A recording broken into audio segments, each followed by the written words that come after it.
Nah, bismillahirrahmanirrahim. Kita lanjutkan ngaji kitab Ihya. Pada pengajian sebelumnya yang dibahas soal ujlah. Dan soal ujlah sudah final, sudah selesai. Ya, kalau kita sudah paham soal ujlah, ya kita sudah tahu kira-kira kapan kita itu layak untuk ujlah atau tidak, kholwat itu, ujlah atau kholwat. Karena Imam Ghazali sudah membeberkan semuanya. Jadi Imam Ghazali mengembalikan kepada kita. Sebab di dalam mukhalatoh, ya, hidup di tengah masyarakat juga banyak manfaatnya. Ujlah juga suatu ketika juga ada manfaatnya. Bab berikutnya yang akan kita bahas, ya, bismillahirrahmanirrahim, Kitabu Adabis Safar, yaitu kitab membahas tentang adabnya bepergian. Ya, Imam Ghazali itu ya sangat rinci sekali memberikan penjelasan ilmu kepada kita. Wahwa bermula kitab Adabul Safar, Alkitabu itu kitab Asy-Syabi yang ketujuh. Ini bagian dari bab yang ketujuh. Min rub'il adati, dari seperempat yang terkait dengan adat. Adat itu kebiasaan. Min kutubi Ihya Ulumuddin, dari kitab Ihya Ulumuddin. Ya. Alhamdulillahilladzi fataka basyir auliyaihi bil hikam wal ibar, ya, ini muqaddimah. Langsung amma ba'du, fa innas safar wasilatun ilal kholas. Ya. Apa sih kok Imam Ghazali membahas tentang safar? Apa makna safar yang dimaksud di sini? Fa innas safar wasilah. Sesungguhnya safar, perjalanan, itu adalah wasilah ilal kholas, kepada keselamatan. Jadi kalau ada orang yang suka OTW, ya, suka jalan-jalan, ini cocok ini. Karena terkait dengan hobi. Tapi bagaimana hobi ini bisa menjadi ibadah? Perlu ilmu, gitu kan? Kalau kita hanya safar nggak punya ilmu, ya bisa jadi safarnya menjadi safar maksiat. Gitu. Lah safar oleh Imam Ghazali itu menjadi wasilah ilal kholas, kepada keselamatan, an mahrubin anhu, dari segala sesuatu yang mengejarnya. Awil wusul, atau sampai ila matlubin, kepada yang dicari. Maksudnya safar itu bisa menjadi alat penyelamat dari mahrubin anhu, ya manakala situasi, kondisi, lingkungan itu tidak mendukung. Contoh Rasulullah SAW, beliau pernah melakukan safar yang dikenal dengan hijrah dari Mekah ke Madinah. Kenapa Rasulullah hijrah? Ya karena kondisi sosial politik di Mekah sudah tidak memungkinkan. Ini namanya an mahruh bin an. Kemudian Nabi hijrah ke Madinah untuk apa? Konsolidasi, ya, menyiapkan strategi baru untuk melawan, ya, kekuatan kafir Quraisy. Kita sebagai pemuda atau remaja juga sama, menghadapi tantangan yang sama. Ketika kita berada dalam komunitas pertemanan yang dianggap pertemanan ini ya banyak mandorotnya. Contoh, ya, minum-minuman itu sudah dianggap biasa. Ya, minuman alkohol, nyabu itu dianggap biasa. Maka kalau kita berada pada lingkungan seperti ini, ya harus safar, pergi, hijrah, meninggalkan pertemanan ini. Karena kalau tidak, ya kita akan tergulung, akan mengikuti irama teman yang buruk tadi. Gitu. Maka Imam Ghazali menjelaskan ada dua sisi. Pertama, safar itu adalah untuk menghindari tadi pergaulan teman yang buruk. Kemudian yang kedua, wal wusul ila matlubin, untuk mencapai apa yang kita cari. Contoh, kita sebagai seorang pemuda remaja, apa yang dicari? Ya, kesuksesan dunia akhirat. Bagaimana caranya? Ya, kita mencari komunitas yang di situ ya diajarkan bagaimana kita bisa sampai kepada Allah, diajarkan bagaimana kita bisa sukses dunia dan akhirat. Jadi tidak sebatas kalian diajarin untuk zikir sehari semalam, nanti rezekinya mau makan apa. Tapi kalian dibekali dengan life skill, keahlian, supaya dengan keahlian ini bisa menjadi sarana untuk bekerja secara profesional di perusahaan-perusahaan. Setelah bekerja, jangan lupa tetap harus menjadi wasilah untuk berjuang di jalan Allah. Itu ya.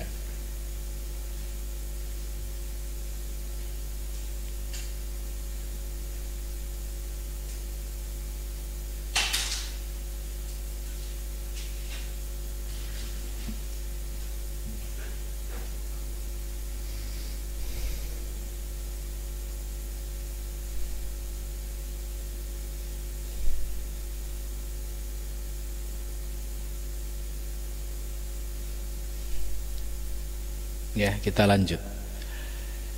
Jadi safar yang dimaksud oleh Imam Ghazali di sini ini menjadi wasilah ya supaya kita selamat. Selamat dari apa? Yaitu menghindari madzurat. Misalkan kita orang kampung, ya di kampung kondisinya itu ya anak-anak sudah usia remaja itu sudah mabuk-mabukan ya sudah ya maksiat dianggap hal biasa.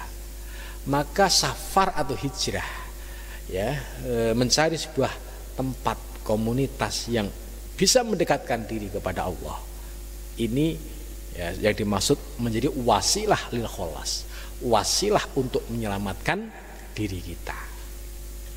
Dan yang kedua, safar juga memiliki target untuk usul ila matlub, mencapai apa yang kita menjadi goal kita, target kita. Target kita apa? Sukses dunia akhirat. Kalau pengen sukses dunia akhirat, ya kuasai ilmu soal dunia.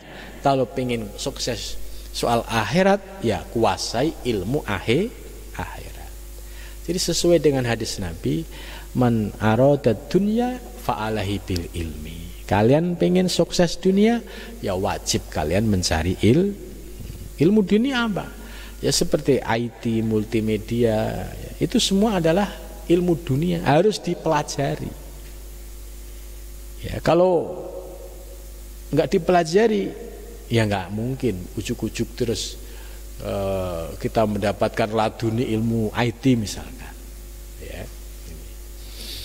Kemudian sukses akhirat, ya kita belajar ilmu yang berkaitan dengan mencari keselamatan dunia akhirat, yaitu ilmu tasawuf dan ilmu tarekat. Ya. Wa marghubun fi, wa marghubun fi itu bisa mencapai, meraih apa yang dicita-citakan. Cita-citanya apa? Pengen menjadi anak soleh. Soleh yang bagaimana? Yang bisa membahagiakan kedua orang tua. Lah, ikuti tahapannya, ikuti prosesnya secara benar. Kalau bisa mengikuti tahapannya secara benar, ya insya Allah akan mencapai pencapaian yang benar. Tapi kalau sudah salah jalan, karena kemurungsung, karena gerusa-gerusu, karena buru-buru, Sekali salah jalan itu semakin jauh. Nah, di sini untuk mencapai wamarghubun fih, meraih apa yang dicita-citakan, ya perlu tahapan-tahapan yang terukur dan rasional. Jadi jangan terus kita bermimpi lihat orang sukses, ujuk-ujuk kita harus seperti dia, jangan. Semua butuh proses, perlu waktu panjang, perlu menata diri, perlu menata mental kita. Ya, karena untuk mencapai kesuksesan dengan cara instan itu pasti ya dalam waktu singkat juga akan runtuh gitu. Nah, kita diajarkan oleh Imam Ghazali ini ya pencapaian yang terukur dan pencapaian yang memiliki target yang sesuai dengan prosedur yang pada umumnya gitu. Selanjutnya wasafaru safaroni. Jadi perjalanan itu ada dua hal. Yang pertama safarun bidzohirin, perjalanan dengan aspek zohir, bidzohiril badan, dengan aspek zohirnya badan. Anil mustaqorri, dari tempat tinggal, wal waton dan negara, ila sohor wal falwat, ya pada satu tempat yang cukup jauh. Ya contoh, kita dari kampung desa menuju kota, perkotaan. Ini kan namanya safar bidzohiril badan, dari tempat tinggal di kampung ke sebuah kota. Atau ada juga walwaton, dari Indonesia misalkan ke luar negeri, ya misalkan ke Mesir kalau mau belajar ilmu, sekolah di sana, atau di negara-negara lain, ini juga menjadi bagian dari safar. Nah, zaman sekarang itu sudah terbuka, ya, untuk bisa kuliah di luar negeri itu terbuka pintunya, asal kita bisa berkompetisi. Kemudian wasafarun, yang safar yang kedua. Jadi safar yang pertama memiliki makna perjalanan secara fisikly, ya. Safar yang kedua yaitu bisairil kolbi, perjalanan yang dimaksud adalah perjalanan hati. An asfalis safilin, dari asfal. Aspal itu kan yang paling rendah, yang paling rendahnya rendah. Ila malakutis samawat, bisa mencapai ke tingkatan tertinggi dari langit. Ya, kita ini di dunia ini termasuk asfal safilin.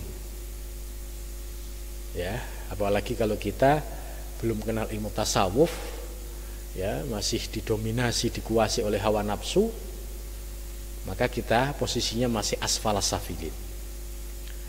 Nah, supaya kita bisa naik kualitas kita sampai ila malakutis samawat. Nah, ini yang berjalan bukan fisiknya, tapi sairul kolbi, hatinya. Lah, hatinya berjalan itu dengan apa?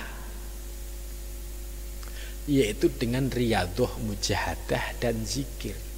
Melalui apa? Melalui ilmu tasawuf, ilmu thariqah. Ilmu tasawuf memberikan pencerahan pemikiran perjalanan kita. Ilmu thariqah sebagai proses pengamalan, yaitu zikir-zikir yang diperoleh dari para guru, para mursyid, kita amalkan disertai dengan riyadhah, mujahadah. Apabila ini sudah kita lakukan secara istiqomah, maka hati kita pasti akan mengalami kualitas, ya, tingkat kebersihan itu akan semakin membaik. Itu tidak dikuasai oleh hawa nafsu. Maka ada optimisme untuk sampai kepada malakatus sama, bisa mencapai wilayah spiritual itu. Wa asrafus safirin, dan paling mulianya para pejalan, orang-orang yang bepergian, asyafarul batin, yaitu orang yang berjalan batiniahnya. Ya. Jadi asrafus safirin itu diantara tadi, yang satu berjalan secara fisik, yang satu berjalan dengan hati. Tapi yang istimewa di antara dua adalah yang berjalan dengan batiniahnya. Yaitu dengan apa tadi? Dengan memahami ilmu tasawuf, diamalkan melalui ilmu torekoh. Karena metode torekoh itu sudah teruji, seperti Naksabandiyah, Khalidiyah, itu sudah teruji, ya, bahkan hampir di seluruh dunia, setiap negara itu torekoh ini cukup besar komunitasnya dan kokoh sistemnya. Artinya sudah tidak ada keraguan lagi, karena sumber zikirnya, ya, berasal dari Sayyidina Abu Bakar, Nabi Khidir, dan juga Sayyidina Ali, dan merujuknya kepada Rasulullah Shallallahu Alaihi Wasallam. Jadi kalau pengen Sairul Qalbi, ya ikuti tadi. Memahami ilmu torekoh dipraktekkan dengan ilmu tarekat. Memahami ilmu tasawuf dipraktekkan melalui torekoh. Ini yang praktis dan sudah teruji sistem ini. Bagaimana kalau kita cukup belajar ilmu tasawuf, teori-teorinya, ya, nggak dipraktekkan, ya nanti hanya berputar-putar di akal aja, ya, disuruh jelasin teori ya muter-muterin aja. Tapi kalau seorang salik, ya, pejalan, ketika dia menjelaskan itu tidak berdasarkan akal, berdasarkan dari pengalaman, berdasarkan dari rasa. Nah, ini bedanya. Kalau intelektual murni, ya dia memahami sebatas teori. Tapi kalau seorang sufi yang mengamalkan, dia bicara berdasarkan zuk dan pengalaman yang dirasakan. Jadi kita diingatkan oleh Imam Ghazali, kita mau sebatas jalan-jalan secara fisik tok, atau kita menjadi pejalan yang komplit lahir dan batin.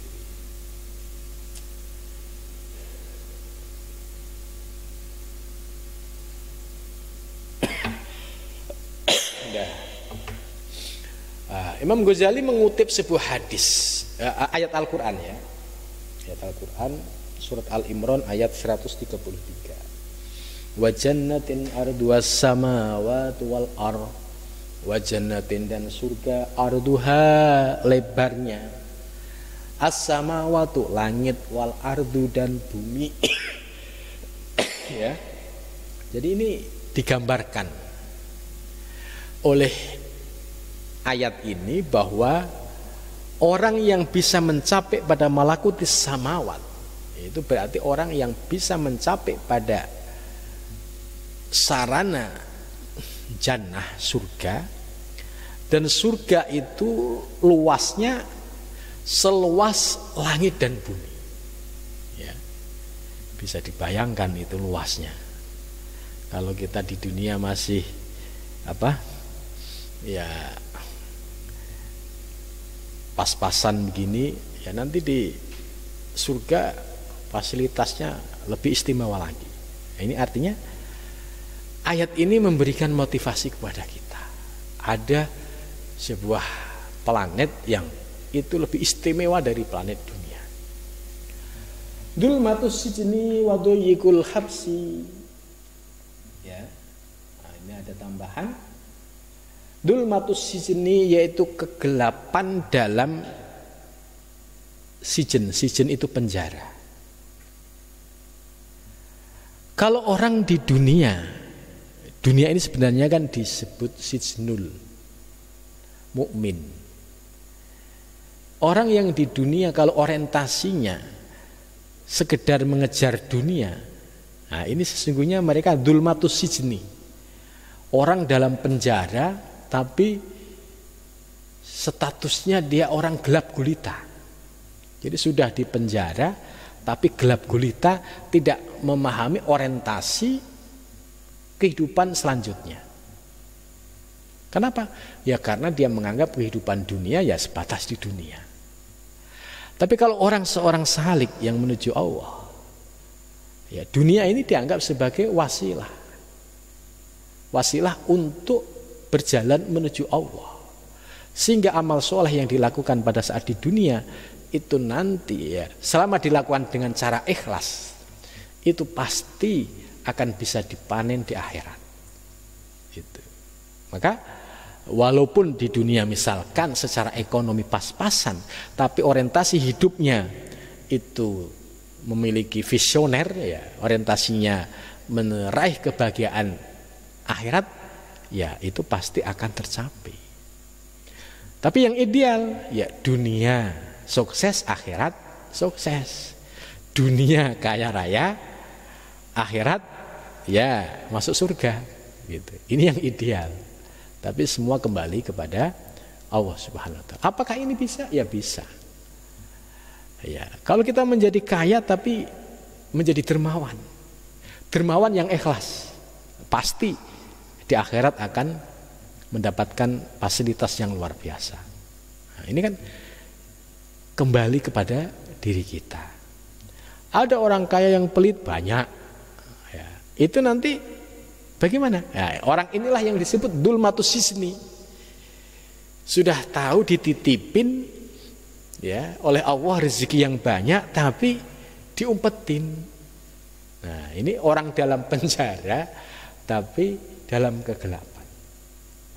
Waduyikul habsi, dan sumpeknya ya habs itu larangan-larangan. Ya contoh, kita di dunia dilarang perbuatan-perbuatan oleh Allah seperti ya judi, minum-minuman, zina. Ini sebenarnya kan menurut nafsu kan enak, tapi oleh Allah dilarang. Nah, kalau kita paham, pasti ini ada maksud dan tujuannya. Nah, ketika kita bisa menahan diri, ya tidak mengikuti hawa nafsu, ada kesempatan minum-minuman tidak digunakan, menghindar, ada kesempatan zina dia bisa menghindar, maka hikmah dari dia menahan hawa nafsu inilah yang nantinya dia akan mendapatkan balasan istimewa di sisi Allah Subhanahu wa ta'ala. Karena wanahan nafsa anil hawa, dia mampu menahan dirinya dari hawa nafsu yang memperdaya dirinya. Kemudian selanjutnya Imam Ghazali juga mengutip beberapa ayat ya, sanurihim ayatina fil afaqi wa fi anfusihim wa fil ardi ayatun lil mukinin. Ini wa fil ardi, dan di bumi, ayatun ya, sebagai tanda-tanda lil mukinin, bagi orang-orang yang yakin. Jadi ini sebagai dasar kenapa kita harus sering jalan-jalan gitu ya. Tapi jangan sampai ayat ini, ngaji ini terus dibuat alasan, saya mau jalan-jalan pelesiran gitu ya. Ya. Tapi di sini dijelaskan bahwa bumi ini banyak sekali tanda-tanda kebesaran Allah bagi orang yang sudah yakin. Wa fi anfusikum, dan di dalam dirimu, afala tubsirun, apakah kamu tidak melihat, menyaksikan gitu. Jadi di bumi banyak tanda-tanda kebesaran Allah bagi orang-orang yang yakin. Di dalam diri kita juga ada rahasia-rahasia Allah bagi orang yang terbuka mata hatinya. Tapi bagi orang yang dilupakan oleh Allah, ya dia akan tertutup, tidak bisa memahami rahasia-rahasia di balik dirinya. Wa innakum latamurruna alaihim musbihin wa fil laili afala ta'qilun. Kita juga diingatkan kenapa ada malam ada siang, bahwa ketika malam ini juga ada hal-hal yang perlu dikaji. Afala ta'qilun, apakah kamu tidak berakal? Wa ka'ayyin min ayatin fis samawati wal ardh yamurrun 'alaiha wa hum anha mu'ridun.